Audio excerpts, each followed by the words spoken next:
Retro. And welcome everybody to a special episode of the Animanicast.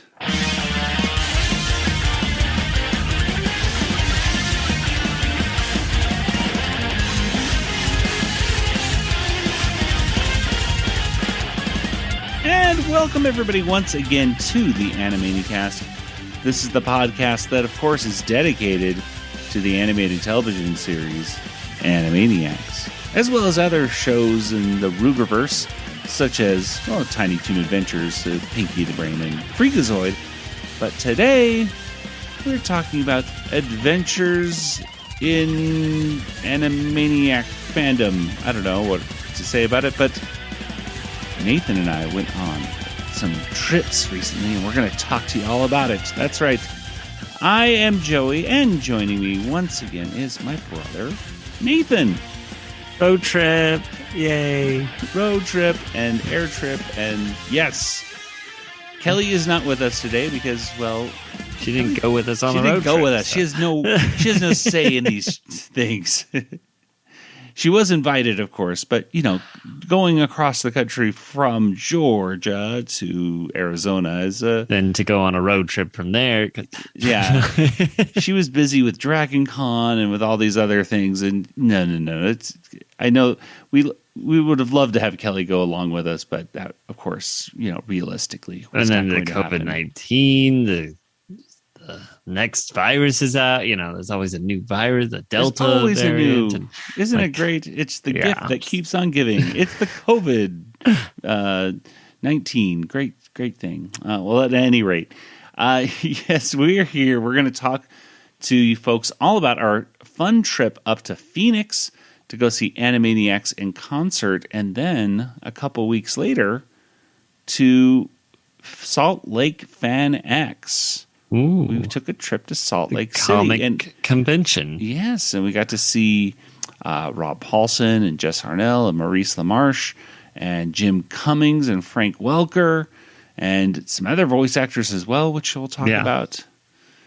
Some other Animaniacs fans and some other cartoon fans. It was a really fun trip. Nathan, if you could, let's try. We usually describe cartoons in just one word, in a few words, I should say. But if you were to describe our trips to Phoenix and Salt Lake City in just a few words, what would you say? It's like that movie Tommy Boy. Oh, yeah. I was eating M&Ms. I poured it all into Joey's car on accident. It was a rental, so it was okay. It was just like Tommy Boy. Yes. It was a fun trip. Let's go ahead and talk about the first mini trip, I guess you could say. It was really just, it was a quick afternoon, evening deal. We went up to go see Animaniacs in concert up in Phoenix. And we took our friend Jason Hunt with us. Jason's one of the hosts of the Wampa's Lair podcast, which... Ooh, if you're into Star Wars. Yeah, if you're into Star Wars. Star Wars would be affecting our trip in some way in Salt Lake City, which we'll have to talk about a little later. That was a fun thing. But yes, Nathan and I, of course, are Star Wars fans as well. So, anytime we get Jason around us to just kind of talk Star Wars to mix up the conversation is always a bonus. But we headed up to Phoenix all together. And, well... we started our journey off with a quick bite to eat over at the Five and Diner, I think is what it's just called. A generic kind of 50s place. I think we got some generic. It was like a Denny's, but like with a 50s vibe to it. Yeah, the shape of it was like a trailer or something.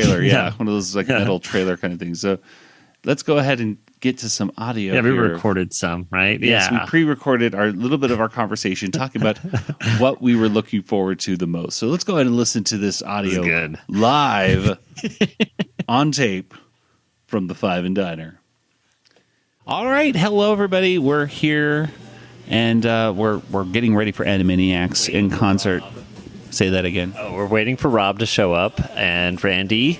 We're at the Five and Diner. We assume they're gonna come here any moment, right? I mean, like, They gotta. But yes, we are. We're at the Five and Diner. We're in Phoenix, Arizona. We're waiting for the show to begin, and right down the road there's the Five and Diner, which is a nice little 50s diner kind of setup going on. Some cool background noise going on with all the stuff, because it's a pretty small diner. It's very nice, but a good place to hang out beforehand.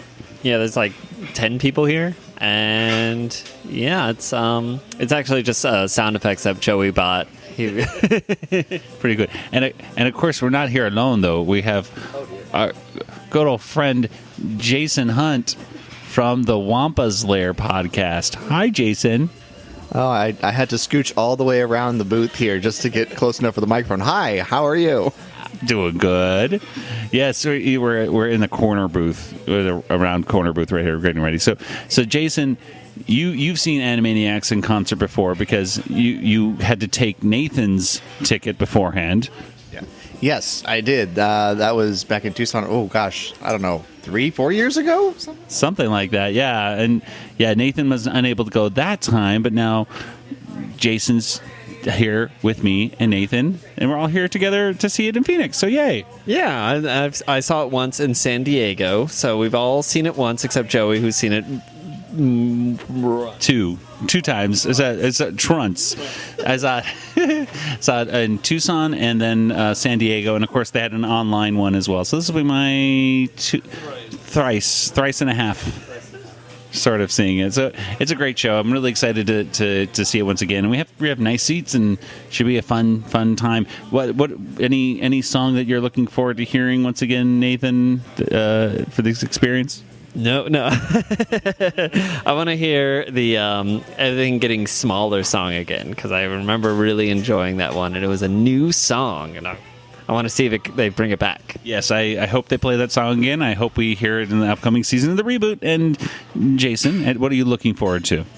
Oh, it's a classic, and everyone's going to say it, but Countries of the World, it's just impressive. It's very, very impressive to hear and see it done live. Did you know that Maurice LaMarche is going to be here tonight? I saw something about that, and I was like, oh, really? He's going to be there, and I got very excited, so... Yes, because when the Tucson show, it was just Randy and Rob, but now we're spoiling him. Okay, so it should be a lot of bit fun. So let's have some quick dinner, and then we'll be inside the theater. So how about that? That was some wow. You get some good. It's even better than I remember. Oh boy, I had a Reuben sandwich. It was pretty good, not bad. I had a burger. I was like, oh, I'll get it medium rare. It was way too rare. Like, oh, I know. When you're at a diner like that, you're like, maybe a little bit. Yeah, and I was like, because usually you get medium rare, they give you like medium or medium well. Oh yeah. But they gave you rare. Yeah, don't order a rare burger. Maybe the more red. Yeah, it's probably the most rare burger I've ever had, and I was like, ooh. Well, anyway, but it was still nice food, and it was a great, of course, most importantly, a great concert. It was Animaniacs in concert with Rob Paulson, Randy Rogel, and Maurice LaMarche. And I mean, I don't know. It's a 2-act show when they do it, live in front of an audience. There was no Q&A or any kind of meet and greet afterwards, which I think was I think it was understandable. There wasn't any when I purchased the tickets. There were no like VIP level tickets, which made me think right away, I don't think there's going to be a meet and greet afterwards. And then again, it's the Delta variants, like exactly, high and that was the most important thing. Like, do they really want to necessarily do that? I will say that the folks at the theater were very good at enforcing a mask policy. Like they had very prominent signs saying, "Hey, if you are in this theater," I had to tell Joey like 6 or 7 times. No, they said if you are in this theater, you are wearing a mask, and they had signs everywhere up, and so that was nice to see. And people were doing a good job at wearing those masks, which is especially kind of hard to do. I think when you're constantly cheering and stuff. Like that. Well, there was a lot of people that had. Like Animaniacs masks too, so it was kind of fun. It was an extra chance to show your merch or show your see who has the cool masks on. And stuff. But Remember, yeah, it was a don't good take show. pictures of the piano was very important. That's right. It's like I forgot that. Yes, and you could see this picture on our Instagram. We took a picture. Nathan and I were like, ooh, we're like the third row back. I think. Yeah, so like right center, like right in front of the piano. Yeah. Let's take a picture. you can see the stage behind us. Yeah. Yeah, do a cool selfie. And then some other people said, oh, that looked kind of cool. That's a good idea. And so they started doing it. Immediately, the security came out and said, can you please put your phones away? The No pictures. No pictures allowed on request And again, of the. all you see is a piano is on the stage. I was just like, No, Rob and Randy were not on stage, but the guy made sure to shut those people down. But, well, we got our picture in. So yeah, exactly. we already posted it. What are we going to do? Delete it off Instagram? No. We have never deleted anything off Instagram. Wait, have you been messing around with the Instagram page, Nathan? Anyway. Yeah, so anyway, it's a very good show, as always. What was the highlight for you for the concert, Nathan? I like when they were singing songs. Oh, good, yes. Yeah. They would talk. They would talk sometimes, but I liked when they were singing more. That's a good point. Maurice LaMarche coming out was always very nice. They did that little kind of Pinky the Brain tune to we're gonna take over the world, which is always awesome to hear. Yeah, he came back for the encore kind of thing too, with the whole who's on first, but with Turkey and Hungary. Right. And I will say Maurice was much more animated than we'd seen him in the previous performance. He seemed like he was having I've seen him more animated in Animaniacs. Oh, good point. Like as the Brain, he's very animated. Well, he was well, he was really getting into it. It was really nice to see him kind of bopping up and down and having a good time. And they had some fun little quips of I've been thinking. I don't know, the whole Brain talking in a southern. Oh yeah, that's right. I've been thinking. I've been a thinking, Pinky. Oh my gosh, you guys, thank you so much. Woo! Oh my God! Oh, great! Yes, Pinky. Yes, because this Yappo's World song has got me a thinking. Oh, you're so folksy when you say that. What it has me thinking is that if we're going to take over the world, we have to take over every one of those countries. Which one do we take over first? United States, Canada, Mexico, Panama? I don't know about you, Brain, but I'm feeling hungry. Hungry. How about Turkey? Ooh, turkey sounds great. So we should start with Turkey then. Oh, I love turkey.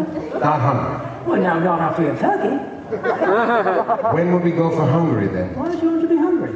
Well, that's beside the point. Pinky. The Hungarians seem to like it. Who? The Hungarians. They like being hungry. They do? Yes. They like being hungry? Yes. That's just crazy. Why? They've been hungry for 1,000 years. 1,000 years? Eat? Yeah, don't they ever eat? They must be really skinny. Silly question. Of course they eat. Then why are they still hungry? Because they're Hungarians.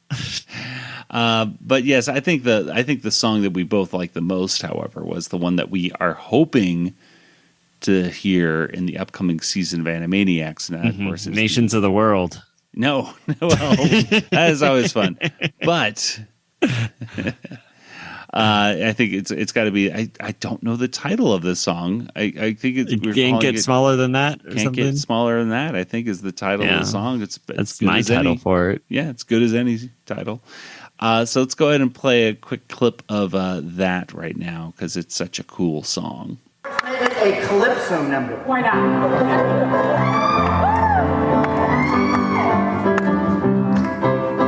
Everyone knows the universe goes forever out into space without no end. It seems, my friend, it's one big infinite. An infinite spot is one small dot we call the Earth, you see. for suspects. Just tiny little flecks, and that would be you and me. And it don't get no smaller than that, my friend. It don't get no smaller than that. You got the universe, then you and me. It don't get no smaller than that.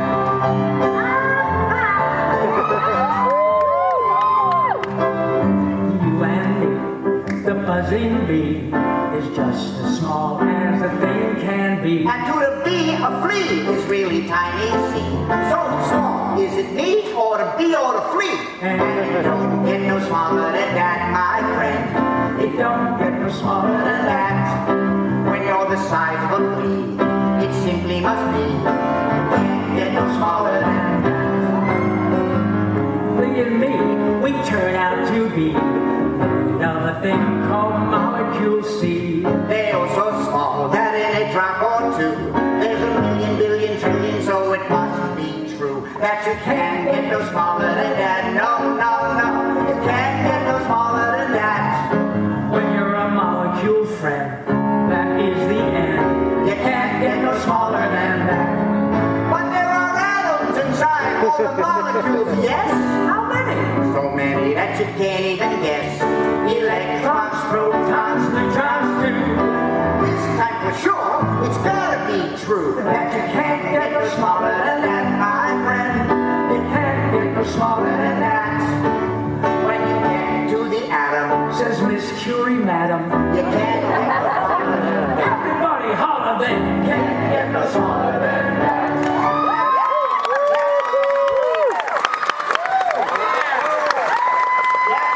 He walks up carrying an envelope and he says to Wacko and Doc. Hey, you guys, the producer just heard our song, and based on that, here is our paycheck. And they look at the paychecks and they go, it don't get no smaller than that.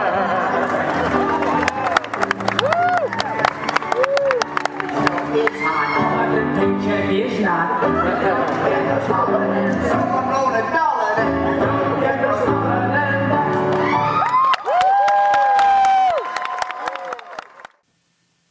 Well, if I were to say one thing after seeing Animaniacs in concert is that as much as I love this show, and I really do love this show, I think there are certain parts that are in need of an update. Yeah. I mean, if you haven't seen it, it's perfect. Oh yeah, Like, if it's you haven't perfect seen as it is. before, then the thing is Rob and Randy have their routine down. And Yeah. they know they got it down, and they know when the laugh is going to be. They know it's like a scripted, banter portions. A lot of it, obviously not everything. But when you see it a couple times, you kind of you know what's happening next. It wasn't You already know the joke. You know what song is going to come next. Yeah. right. It'd be nice to if they kind of. I think they should cycle in a couple more Randy songs that. Yeah, and there's a lot of Randy songs that they could do. I mean, I'm not expecting them to do The Presidents. I know a lot of people want them to sing The Presidents, which is an awesome song, but I think the way that the political climate is right now, I mean, let's face it, the song ends with Donald Trump and then Joe Biden, and either way, you're going to get people booing or cheering for either one of those two. Well, even if they ended it just with, Clinton's first name, Hillary, kind of thing, like that would also get a boo, or Yeah, exactly. And so, the Clintons, Bill, and Hillary, or whatever they want to say, whichever version. Yeah, there would be a lot of Clinton haters out there as well. So, the way that I don't think that's ever going to happen. But we were talking about, for example, the Sense. I think the Senses song is one that's written by Randy. That would be one. Yeah, the Senses song. The Be careful what you eat. Be careful what you eat. That's another awesome song. Yeah. Let's get those in there. Certain songs like La Dot or LA Dot. I love hearing both versions of those, and I think that's great to keep in no matter what. And if there's, I don't know if there's other songs that have different versions. Different song, different. Is there any other ones? Like I'm curious, and even like just the clip that kind of cut away to with they show I'm cute, and how it goes from piano to orchestra to the final cartoon version. I mean, we could do a different song right there. It doesn't have to do the be- multiplication song. Yeah, there's a lot of different ones, right? So Yeah. yeah, and I think there's also a few songs that they didn't necessarily do. I seem to remember them doing. No, I guess they did. There's only one of you in this one. Yeah, they didn't they do did. Wacko's America, but they only did that because Jess Harnell was is there. yeah, Jess was at the San Diego one that we went to. So So that I was don't a lot know. of fun hearing that one. It seems to me like we were talking afterwards. Like as much as I love the Hysteria songs, maybe I think they do 2 or 3. Like maybe do 1. You know? Yeah, I would do the Stabbed in the Back. I think it's Yeah, my favorite me of the- too. That's That's the one my I favorite always one think they do. of. Yeah.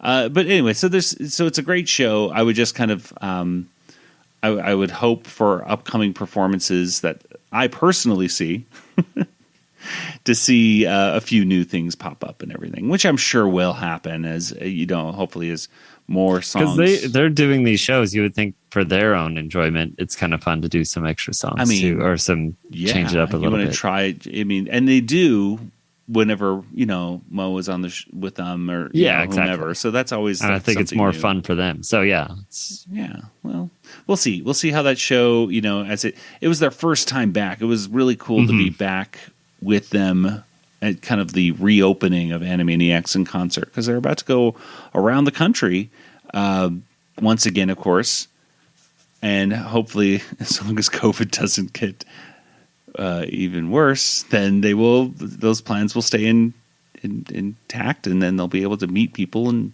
it should be fun. yeah. But there was no meet and greet afterwards. We did see Randy after the show real quick just to say, hey, Randy, and thanks for coming on our show and yada yada yada. Give But him a really kiss nothing really to record or anything like that. But we did record a quick little hello with one of our listeners of the show, and that's Cameron. Ooh, And we actually I remember. Yeah. Well, I actually talked to Cameron at our first Animaniacs in concert. Well, you weren't there, Nathan, but I was there. And she was in the Tucson crowd, so I got to talk to her there. But I used such a horrible audio equipment for it that maybe I still have it saved somewhere, but it's bad. So probably we'll never see. We'll make that a Patreon exclusive right there. Let's torture them with that. I'm sure they'll love that. No, probably not. But let's go ahead and listen to Cameron and listen to our conversation real quick. I'm here with Cameron. Cameron has been a listener to our show for quite some time, I would say. Is that true? Yes. Yes, indeed. I'm so glad you were able to come up here to Phoenix and see it. Now, this is the second time you saw it. I think I actually talked to you in Tucson, but unfortunately the audio was so horrible, I had to trash your interview. So this is your big opportunity. What are your thoughts on Animaniacs live, or Animaniacs in concert, I should say? I loved it. It was great. What's the highlight for you? I liked it when Pinky and the Brain came out and did their sort of who's on first thing with Hungary and Greece, all the different countries. 'Cause it was unexpected. Yeah, totally. I know. It just got the whole crowd like, what's this? It was almost like a little bonus feature at the end of the thing. And I gotta compliment your retro mask that you're wearing right now. How did you get this made? Or how did this come about? It was from someone from an Animaniacs Facebook group. They had old fabric that they were making masks out of, and we asked them to make some for us, and they sent them to us. It looks fantastic. I love it. It has a Wacko with a Gookie right in the center. It's fantastic. So great job to whoever your personal face mask maker is. They did a fantastic job. They should be proud. You look fantastic today with your wonderful mask. Thank you. Anyway, thanks for coming by and thanks for listening to our show. You're welcome. Thank you. All right. Well, we are here recording the after show, and we're in the lovely lobby of the Madison Arts Center, and I'm here with Nathan. And Nathan Lane. Nathan Lane, who you probably can't hear over the... on the intercom, we're playing Nathan Lane, and Nathan's here, and Jason. Hello. Yes, they've been playing a lot of like Broadway kind of musically kind of stuff in the intermission. A lot of singing in the rain, which, of course, we told Jason that, of course, the original tune to Pinky and the Brain was the tune of Singing in the Rain. Ooh, that's trivia. So anyway, what did you guys think? What did you think of the show? Oh man, it was so good. Maurice LaMarche is even brought up his show even more since the last time I saw him, and just I just love all these songs. Randy's amazing composer. Is that the right word? Songwriter. All of it. Yes. Yeah. Jason, is there a particular highlight for you? Oh, honestly, the Who's On First skit that the Mo and Rob did after the Yakko's World song was amazing and unexpected. So I thoroughly enjoyed that. Yes, that's something that I hope maybe someday might actually appear on Be Animated. So it's a great show. I mean, again, like I said, as much as as someone who's seen the show, has seen the show now multiple times in different formats, of course, I want to see new stuff. But for those people who have never seen it, it's absolutely worth going down there, seeing Rob and Randy perform live, seeing other fans of Animaniacs all together and having a great time. It's absolutely worth checking it out. And so you should go to animaniacslive.com. Yeah, even if you've seen it before, if it's been a while, you may have forgotten some of the... Animaniacs in concert. Check it out. Animaniacslive.com. You can find out where they're coming to a town near you. And then, just a couple weeks later, we went to Salt Lake City for FanX. Ooh. This was, for me and Nathan, this was the biggest Comic-Con I have ever gone to. Yes, for me, it was the biggest one Joey's ever gone to. Yes, for me and Nathan, it was the biggest I have ever gone to. But Nathan, for you... No, I've been to bigger ones. No, I think Nathan the biggest one you've gone to is probably Phoenix, I'm assuming. Yeah, right? before this, yeah. Yeah, yeah. Nathan and I have gone to Phoenix Comic-Con, or whatever they call it, Fan Fusion at this point. I call it Phoenix Comic-Con, so. Yeah, I think most people do. You can call it what you want. Yes.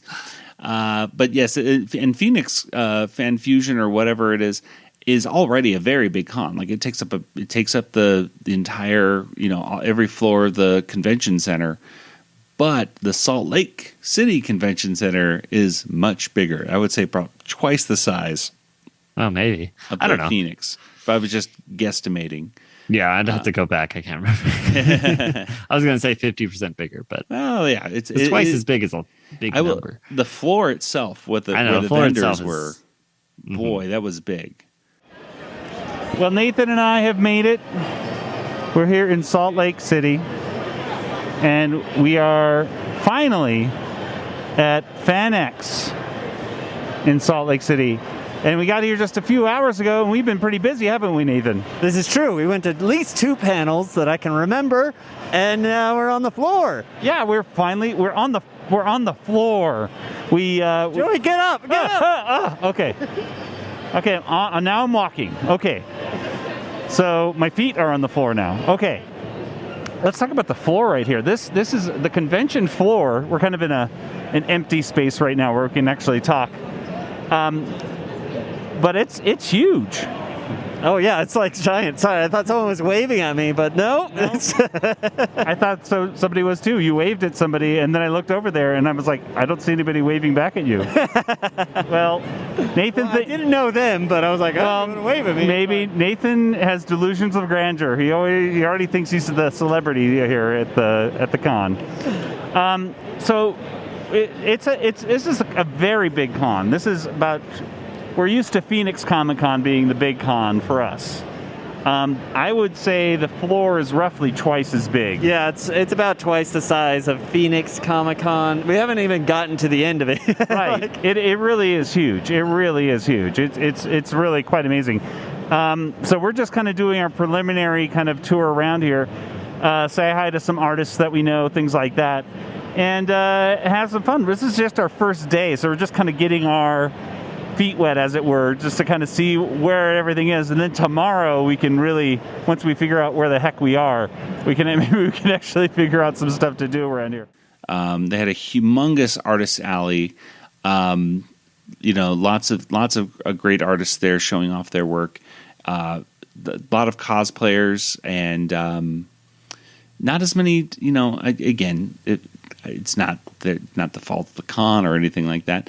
I was a little disappointed there wasn't as many people selling collectibles and toys and stuff. It was a lot of art posters, and some of it was the artists, and some of it was the artist hires an agency to basically go to different cons throughout the country. Yeah. The artist lives in Toledo, Ohio, and never leaves, perhaps, and just has everybody else do all the selling for them. But whatever the case may be, there was a lot of art, not as much collectibles, but whatever. Let's talk about the celebrities that were there, because there were quite a few. There was, of course, we mentioned Rob and Tress and Jess, and Maurice and Jim Cummings and Frank Welker, whom I've got an autograph from Frank Welker. I was very excited about that. I did invite him on the Animanicast. I seriously doubt he'll be able to come on. Did you say Rob and Tress and Jess? No, did I say Tress? Tress wasn't there. No, that's what I was like, what? Tress was going to be there, but could not. Yeah. Canceled, unfortunately, at the end. Okay. I was just like before. Processing. I'm like, no, I know. You know. I'm like, wait. But really? I did get Frank Welker's autograph, which was cool. He was a very nice guy, and he was not giving like I guess personalized autographs or something. He wasn't going to write people's names, recordings, even no recordings or things like that. We didn't try to record him at all, did we? I think I may have, but I don't think never. No, I'm sure it didn't turn out. I'm sure it didn't turn out good at all. And we should not play it because he'll sue us. Sue us for everything we're worth. 5 cents. Because he listens. No, we did invite Frank on the show, and then again I didn't. And here he is. Nope, wait. Nathan. I didn't tell you. Oh, he's not saying anything. Oh no, he's very shy. All right, thanks, Frank. He's just waving at me on the camera. That's weird. It's really nice. He says he won't do audio, so that's true. Okay, he says that no personalized. Let's see what we can do about that. But at any rate, it was great meeting him. He's a very nice guy. But we did go to some great panels as well. Let's go. I have them starred on my app. So we first got into the con on Friday, and let's see, we got to the, being well-established members of the media for Retro Zap and everything. We got to get our own little special entrance. Well, we got you should mention our favorite food place that we went to right before. Ooh, yes. This is like Royal Burgers. Crown Burger, right? Yeah. Yes. Yeah, it's Crown Burger. So that Crown was like, Burger. Okay, here's I a just wanted tip. to throw that out there. Yes. Okay, here's your tip, ladies and gentlemen. If you're going to Salt Lake FanX, hopefully they have this deal next year. Yeah, so we got this. Yeah, get in there around, I guess, if there's, a lot of places that give you 2 hours of free parking, right? So you get there around 9-ish, right? Yeah. You park. You go to your 10 o'clock panel or whatever if there's a 10 o'clock panel, and then you take your car and you drive a few blocks down to Crown Burger and have some lunch.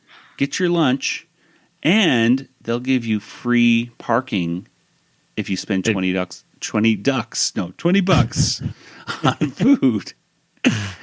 And that's what we did. And it was really good, too. And the inside was all cool and decked out. It was all like... It was a very different kind of fast food restaurant where it's like a split-level fast food place with green, floral, kind of royal... chandeliers, a fireplace, a grandfather clock, statues on the wall. Yeah, so it's just like... It was very wild. Classy.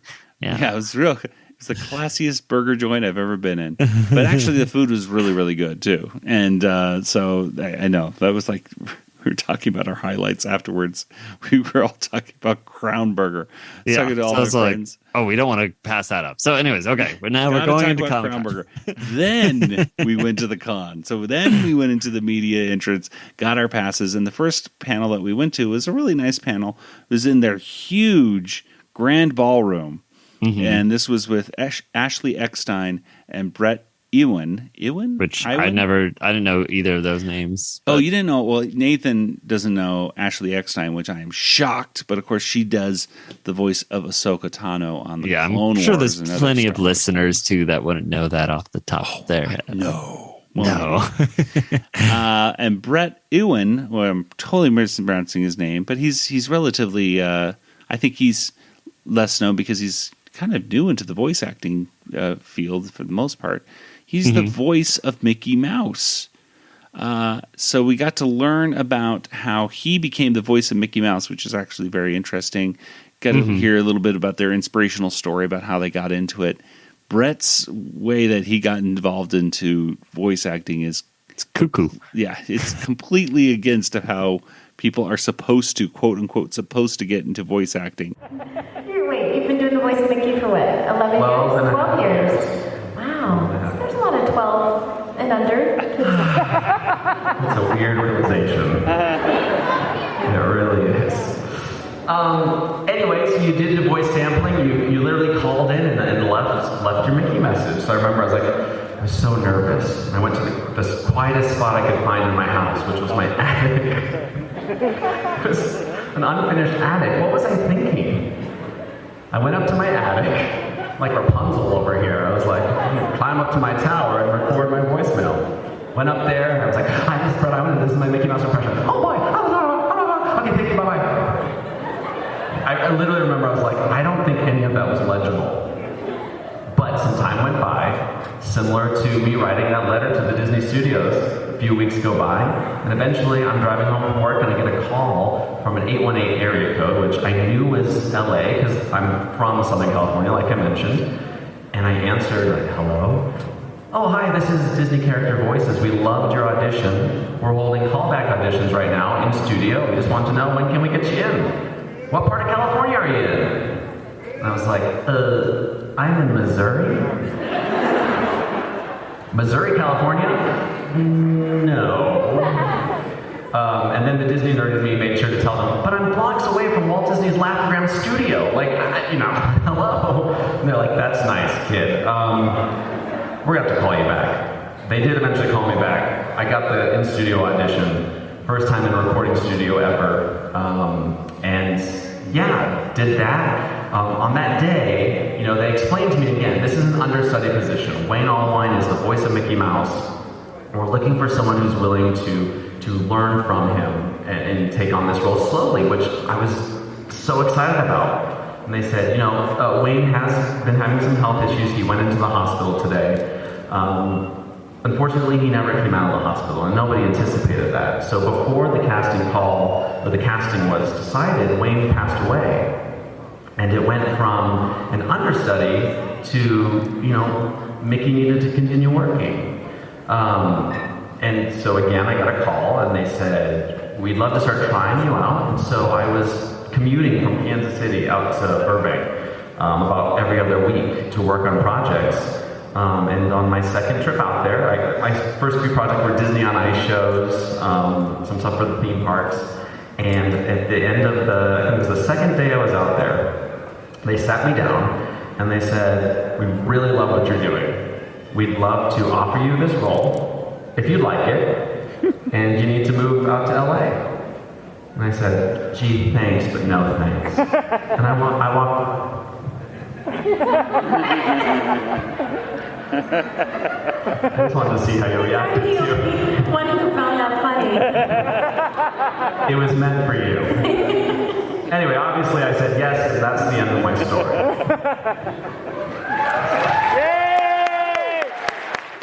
Just despite all odds, basically, he got the part, which is really cool. So obviously now he lives in LA because you got to if you're going to be doing voice acting with those. Unless you're already an extremely established voice actor, then maybe you can live in a different state and just send it in digitally.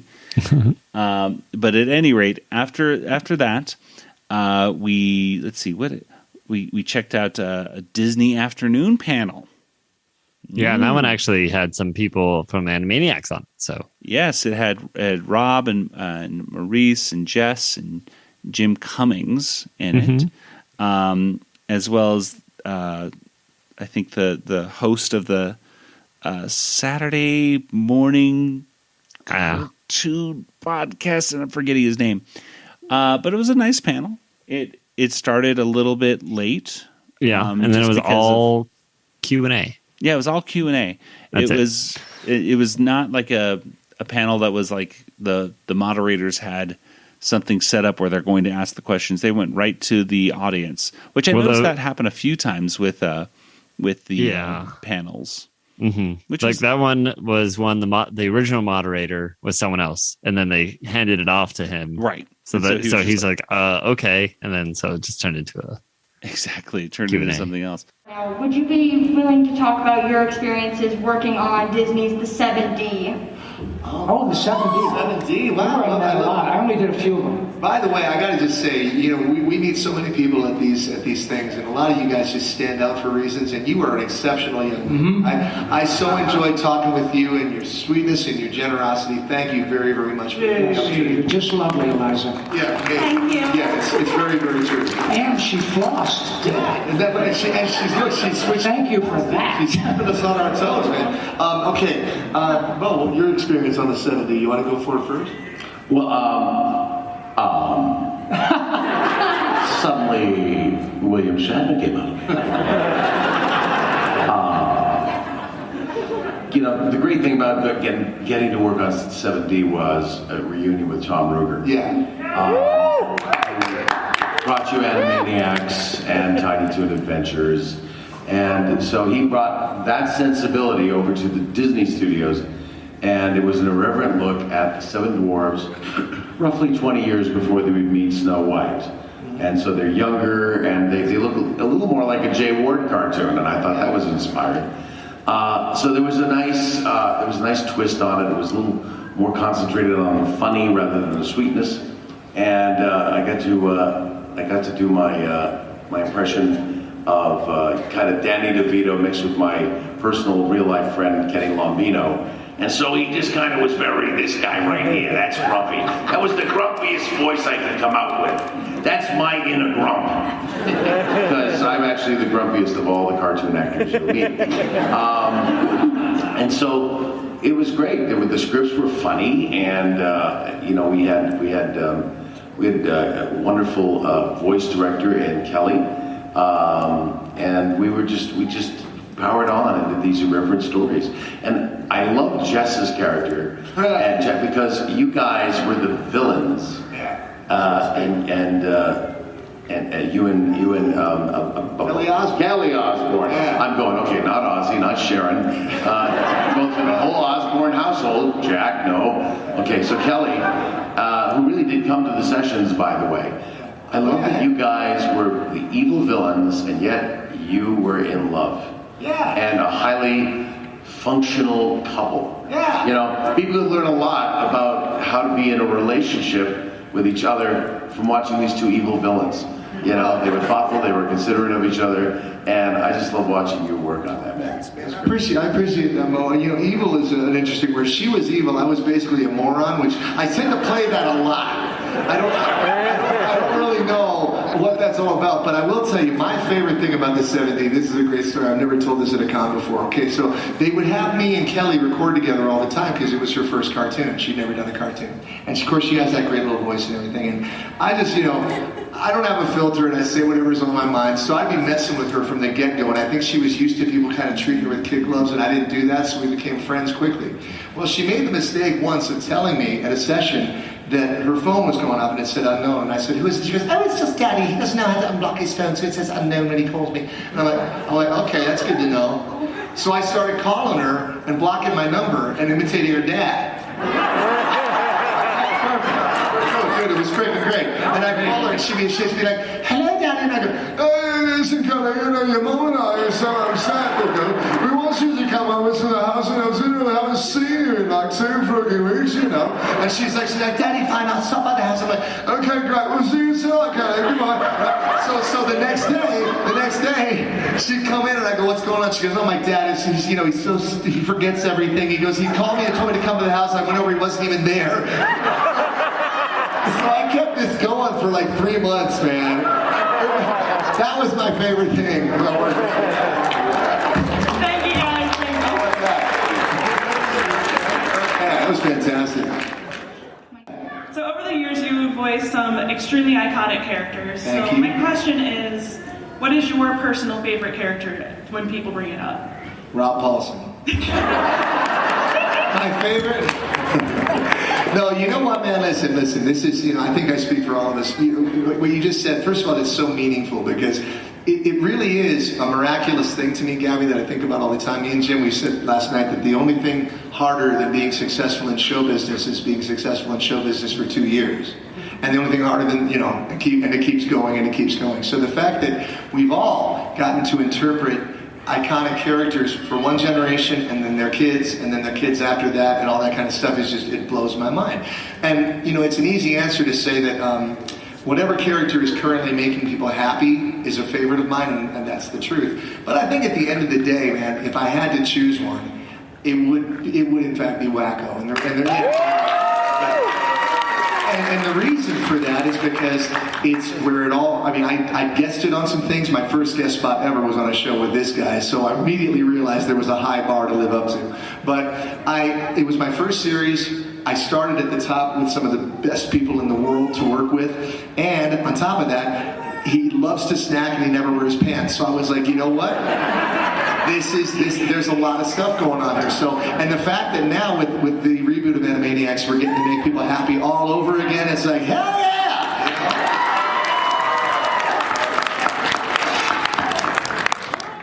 And I, at first, thought, you know what? I don't have a question for them. But then I thought of a good question. So I was like, I'm going to get in line.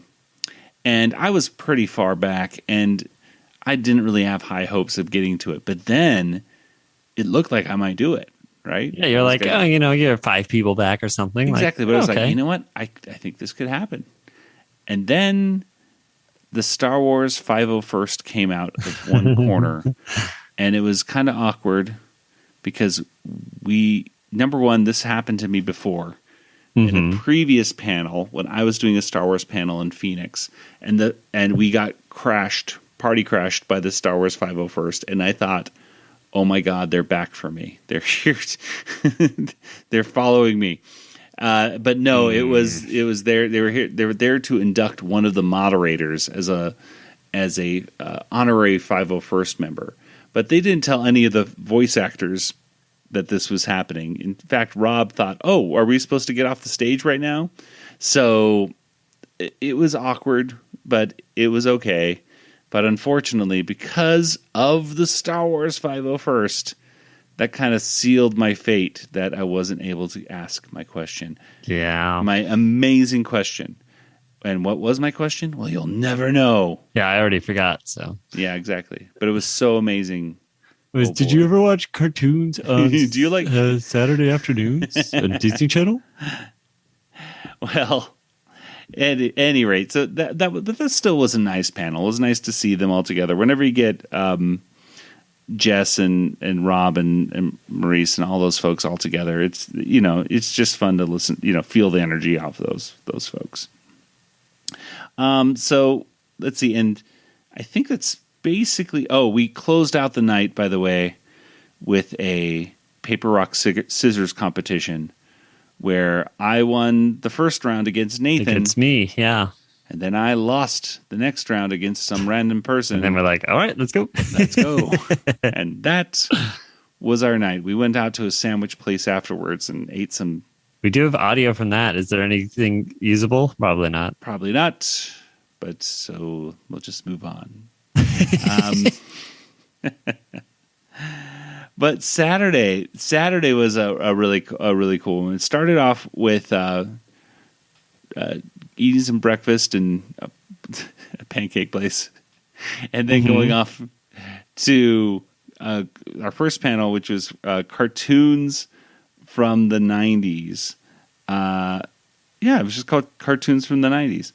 And that was a nice panel. It was hosted by actually one of the folks who listens to our show.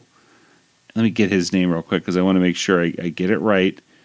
It was Josh 12s. Yes. Yeah, it was a very loose format. It was a very loose format. It was just a bunch of people who love Saturday morning cartoons. Mm-hmm. And it was kind of like, hey, so what do you like about Saturday morning cartoons? Yeah. And it was just like, oh, remember Doug or something. I don't know. Do you remember this cartoon? Do you remember that cartoon? Like this cartoon for the 90s? Like this one?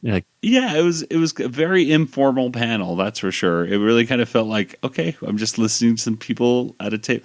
It's kind of like listen to almost like what we're doing right now. That's true. Hey, you remember this? You remember that? Yep. Okay. Yeah, all right, let's move on. But that was the panel, and it was nice. It was a nice panel. Mm-hmm. But I think we also have to mention that we also throughout these couple days that we were there, we got to see our friend Mark Aaron, who of course all of you out there might know him as That's Art, folks. He was on this show. Yeah, he was on this show. Yeah. Talking about our latest comic book discussion. And Mark already wants to get back on the show and do it again. So crazy. He's demanding. Demanding to be on again. So at any rate, Mark was there. Of course, he's always a delight to talk with and everything. And we were able to, because this is where the perks come in. Because of being friends with Mark, who is friends with Jess Arnell, we were able to get some pretty nice seats for the Twisted Tunes panel, which was an awesome. That was the best panel for sure. Absolutely. Of the trip. So, and I've already posted one video on our YouTube page. I'll definitely post a couple more on our YouTube and social media as my time allows. But it's just such a cool experience. They read from Charlie and the Chocolate Factory. And or was it Willy Wonka and the Chocolate Factory? It was kind of back and forth. It was Charlie. I thought it was just Willy Wonka. It was Charlie and the Chocolate Factory, but I think when they showed the script, but then certain things kind of went into Willy Wonka. It kind of depended on the scene. I don't know. I thought the whole thing was Willy Wonka and the Chocolate Factory. I thought the script said Willy Wonka and the Chocolate Factory, but it said Charlie. I'm pretty darn sure. Maybe not. No, Charlie was the sequel one, right? Or the remake with yes, but there were certain lines, Nathan. There were I know Willy Wonka back and forth as far as I know, and as far as I know it back and forth. And I may not know much, and I don't know anything. As far as I know, I'm absolutely correct, and I'm probably not 100%. Well, this is also the script, which may be different than the movie. That's true. That's probably where I might be getting the confusion. Oh, well. Well, they read something Willy Wonka or something-ish related. I think it was Willy Wonka and the Chocolate Factory. All right. Well, it was funny. You lose. You lose, sir. It was very funny. Enjoyed it quite a bit. And obviously, anytime Twisted Tunes are coming to a con, you have to see that one. It was a full. The whole grand ballroom was like full to capacity, which is like 5,000 people in one room, which was massive. It was pretty cool. The second course is coming up: roast beef and a baked potato.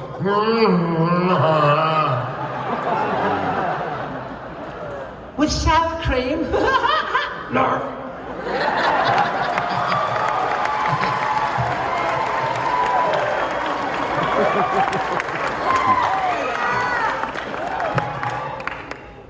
I've always wanted to say this. What's for dessert, baby?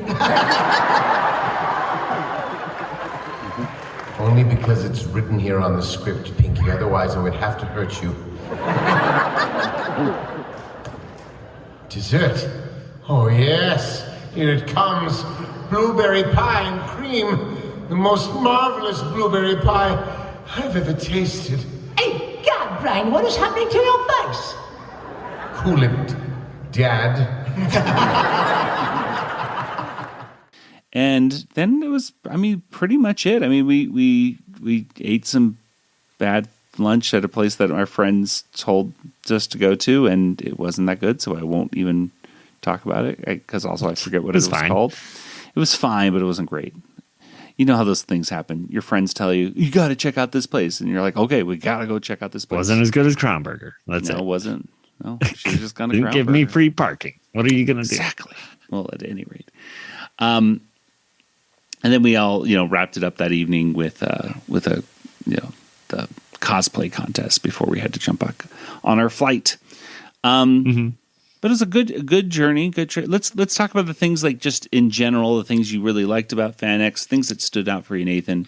And we can talk about some of the things that maybe we didn't like. Okay. The Lokis. I don't know. That's you can true. see so many Lokis.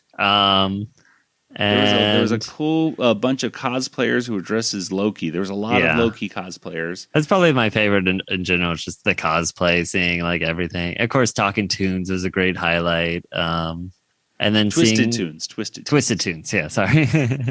And just seeing artwork from all these amazing artists around, not just Salt Lake City, but all over the country. So totally. And meeting some of them, I got some artwork and then immediately put it up in my school, and people were like, and "Where'd said, you get that?" We tried to get the person to come to Phoenix Comic Con. So that's true. Yeah, I said, "Hey, go to Phoenix. So, I like your stuff. Please go to Phoenix so I could show my friends." Let's see what else. I will say that it was. I loved how big it was. People were incredibly friendly. I think we should mention Mark, for example. There was a very stressful part of the con at the end, right where at the end, yeah. Mark, his money that he had raised from selling his art went missing. Yeah, and it was like, and we're like, someone stole the art. Someone stole his money, and we're just like, whatever happened. Yeah. We don't know the specifics. All we know is, thank goodness, Salt Lake City has a bunch of good people in it because they turned it into Lost and Found. Yeah. And he got all his money back. So thank goodness for that. So really nice people. Everyone at the con was super nice. But I think the one thing that Nathan and I were a little concerned about throughout our journey going up and down the con and everything like that is, okay, people are wearing masks. This is good. Mm-hmm. But sometimes not. Yeah. Sometimes they'd have these signs saying you have to wear a mask if you're going to be coming in here. And there were people that were just walking around the con with no mask on. Well, it's because it didn't match their costume. So I think sometimes that was the case. Tony Stark doesn't wear a mask unless it's a. I know. It was kind of like, look, I get it. It's a pain wearing a mask. I don't like to wear a mask. I hate it, but I also don't like getting COVID. I would assume I would hate getting COVID. Every time I get COVID, I'm like, oh man. But it was just like, wear a mask, please. It was getting kind of ridiculous. How did you feel about the weapons not being tagged? Were you? Oh yeah, that was upset, another thing. Or how did that? Yeah, I'm fine with it. I think either way. I guess it's okay as long as. I mean, here's the thing. They did have a bag check, which apparently they saw our media passes the second day, and they're like, "Oh, your media? You can just show us those. You don't need to get your bag checked." And I'm thinking, okay, well, it's a good thing that there's no crazy members of the media, because otherwise they'd be in trouble. Yeah, it's impossible. That did concern me when I saw that the weapons, that when you look at it close up, obviously this is that's not a real lightsaber. That's not a real lightsaber. That's not a real machine gun. It's plastic, right? Mm-hmm. All right. But from a distance, obviously, especially when you even take off the orange tip, you don't know for sure. And you don't know which objects are sharp and possibly dangerous, and which there's like people dressed as SWAT, and I'm like, is that actually SWAT team, or is that like the security here? Like, I don't know. Yeah, exactly. So there's always that little bit of confusion and safety right there. And I speak from this as a point of view of like a few years ago going to Phoenix Comic Con, and the guy who played the Green Ranger, a guy had gone to the con to try to kill him with like Japanese throwing stars or something like crazy like that. Like there's There's a crazy person. He went to the con. Yeah.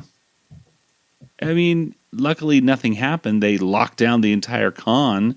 It was kind of insane that day. That day and a half left in the Phoenix Comic Con, but I mean, they're really kind of going off the goodwill of the people in Salt Lake City, and not all those people are from Salt Lake City, so you can't really like say, "Well, we would never do that to our guests." It's like, no, that's how bad things happen sometimes. Mm-hmm. So that was a little. That did concern me a little bit. The two things that really concerned me about FanX at this point, yes, the safety with the prop weapons and everything being a concern, and also they say wear a mask, and then they don't really care if you do. They did say, like, when you were in the big panels, like, hey, everybody, make sure you put on a mask, please, and don't whistle. Do that, and don't whistle because there's dogs that. Might freak out. And unfortunately, I know of at least 2 people that got COVID after going to this con. It was not us. That I'm aware of. This would have been like unless you have something to tell me, Nathan. Yeah, big reveal. I know Nathan 2 people. And I were fine. We Nathan and I obviously, we wore a mask all the time.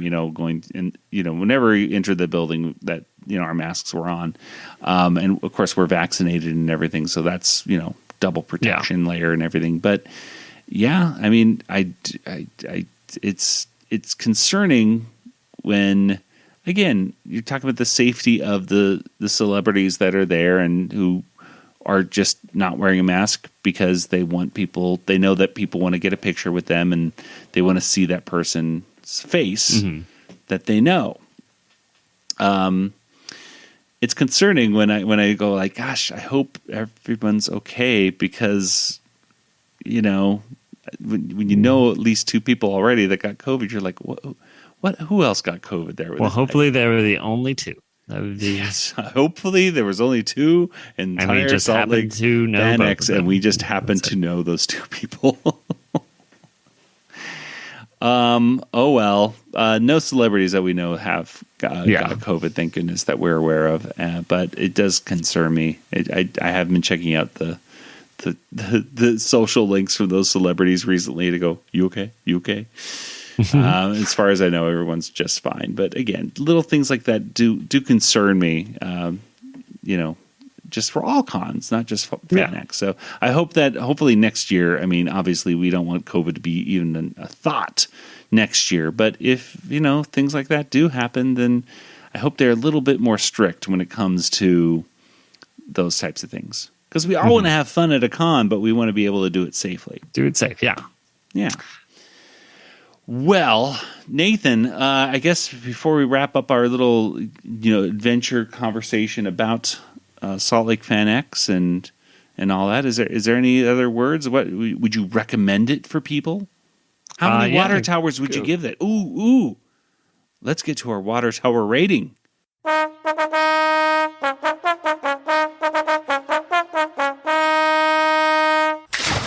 Okay, for both. Yes. Let's do for Animaniacs in concert first. How many out of 5? How many would you give Animaniacs in concert? 3. I don't know. It depends on if it's like your second time seeing or your first time seeing. First time 5, second time 2. I don't know. 2. So like it's 3. going down more. Well, I'd say 3. So it's in the ballpark. If you have not seen it, definitely see it. If you've seen it, you could probably skip it. But well, yeah, I will give. For those people, if it was a first time, I'd say an absolute 5. I'd say for repeat viewings, it goes down about a star or a star and a half. So I'd either go 3.5 or 4. Still a great show, still fun, but yeah, exactly. Like I don't know if I'd necessarily watch it every time it comes to town, but because it's fun. But unless you want to see Rob and Randy, which is always which is also great. If you can get like a Q&A with them too, and I think that would have definitely made it always something different. Like if they could have at least done a Q&A at the end but they didn't even sell the VIP ticket, so it's kind of hard to say like which groups can stay. Well, exactly. Okay, and so now for FanX. Salt Lake, for what would you give that? I would give FanX I would give it a 3.5 out of 5. A lot of fun, but again, some of my concerns are just with the safety issues that I had mentioned, and honestly, just like as much as I liked some of the panels that we went to, there was some times where I'm like, I like it when I go to cons and there's like 2 or 3 panels at the same time that I'm like, I really should I go to this or this? I don't know. And I like that I don't know what to go to, and I didn't really have that problem this time. It was like, well, there's this. And then we scroll down an hour or two later, and now there's this one thing. It's like that one might be good. It might be good. It might be good. I'd rather have a few that might be good, and then or like, these both sound really good. Yeah, there's some hours where it's like none of these sound like worth going to, so we'll just walk around the floor. Luckily, the floor was so huge. Yeah, and that's the thing too. Yeah. It was totally worth just kind of walking around. That's where like the Phoenix Comic Con, I felt like there was more panels, but maybe there was just more panels that I wanted to go to. And that's the thing. So that's why I was like, is it twice as big, or is it just the floor is bigger? The floor was huge. The floor was huge, and a lot of nice people. That's always a plus. But Nathan, what about you? Yeah, I'll give 3 for the same reasons. Like, I mean, the costume, just seeing costumes is like an amazing thing, but the panels I felt like were overall lacking. Although Twisted Tunes makes it up for it almost. So maybe I could almost give it an extra star. And the great just cosplay at the end, the cosplay event at the very end was amazing to see as well, because those cosplayers, even we were only able to watch like the half worst of it, ones. basically. Yeah, we watched the like, what do they call them? The beginner level or whatever. Beginner or something. Yeah, it's the rookies. We were like, I don't know. This is beginner. This is like these guys are really, these guys are amazing. Really good. So it was very impressive. I mean, so a lot of cool stuff to see. And again, if I could take any one thing away from it, if you're going to Salt Lake FanX, Crown Burger. Hit that Crown Burger, then go to the con. Well, that'll do it for today's episode. I think we better get to some contact information. Nathan, where do people find you online? Joey, I'm on Twitter. JangoFT, that's me. All right. And as for the Animanicast, we can be found on Twitter and Instagram and Facebook and a bunch of other places that I never update and everything like that. And of course, we also have our Patreon, patreon.com/Animanicast. You can become a patron. You can support our show and get a bunch of cool bonus audio and video and stuff. It's all over there. And you can even get audio commentaries with Animaniacs creator Tom Ruger. That's right, over there. Patreon.com/Animanicast. And of course, we're a proud member of the Retro Zap Podcast Network. We'd like to thank Joe, Tavano, and all the great people at RetroZap, because if it wasn't for all the great work that they do over at RetroZap, we wouldn't be able to go to Salt Lake FanX in the first place, because we'd have very little credentials. So thank you for them. We're a proud member of the RetroZap Podcast Network. And of course, if you want to join the conversation, talk about anything pop culture, including Animaniacs or Star Wars or just Marvel or stuff, head on over to the RetroZap Discord channel. You can get a welcome link by going to discord.animanicast.com and check out retrozap.com today for great articles and podcasts every single day of the week. Well, that'll do it for today's episode. So for Nathan, this is Joey saying good night, everybody. Good night, everybody.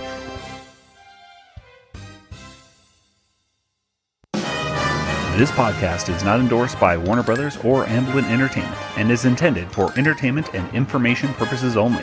Animaniacs, Tiny Toon Adventures, Freakazoid, the Warner Brothers logo, all names, pictures, and sounds are registered trademarks and or copyrights of their respective trademark and copyright holders. All original content of this podcast is the intellectual property of the Animanicast unless otherwise indicated. What's for dessert, baby?